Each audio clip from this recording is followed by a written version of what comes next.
Ah, la vie ne vaut rien, mais rien ne vaut la vie. Voilà, dans une banlieue de Libreville, ce jeune homme qui a tant fait pour sa vie, car il se donne à fond dans ses études et peine avec joie dans la méditation et la prière pour Dieu. Dans sa quête et son analyse perpétuelle de la connaissance, tel dirait un philosophe, il eut soif.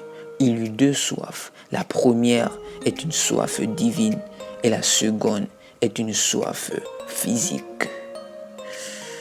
C'est ainsi qu'il se dirigea vers la cuisine, s'apprêtant à faire son fantasme des plus drôles. Boire de l'eau.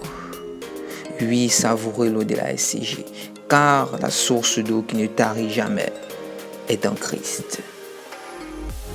Alors, suis bien, je m'en souviens. Pendant qu'il s'apprêta à savourer son eau, personne ne peut dire avec exactitude ce qui suivra. Personne ne peut décrire à la perfection ce qui viendra, si ce n'est que le Seigneur. Pendant qu'il savourait son eau, il prit un pas en arrière et savourait encore son eau de la SCG. Et tout à coup, il y a toujours un tout à coup, même dans la parole de Dieu. Tout à coup, son verre glissa de sa main. Qui l'aurait cru, qui l'aurait prédit, et se cassa en 1000 verres de partout, près de ses pieds. Il se courba et ramassait les morceaux. Mais qui l'aurait cru que ce verre qui était là il y a un instant puisse devenir ainsi. C'est pour te faire comprendre que rien ne dure jamais assez et chaque chose a sa vie et chaque vie a sa durée.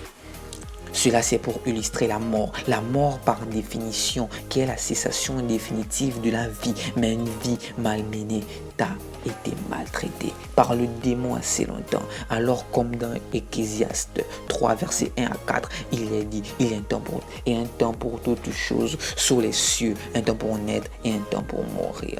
Alors accepte le Seigneur Jésus-Christ dans ta vie. I love your country.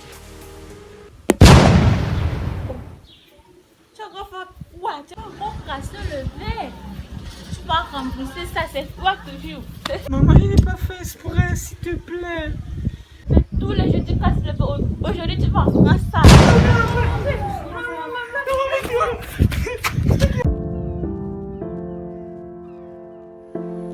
Ne te laisse guère distraire.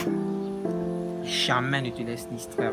Car dans la parole de Dieu, la distraction est l'œuvre du Shaitan. Shaitan, par définition, qui est un esprit malin, un enfant turbulent, espiègle. C'est ainsi que je vais me renommer à toi. Laisse-moi te dire que maintenant, tu peux m'appeler Simonel le penseur. Simonel le penseur. Donc je vais user de mes moyens pour disposer. Mais une chose, reste attentif. C'est très important.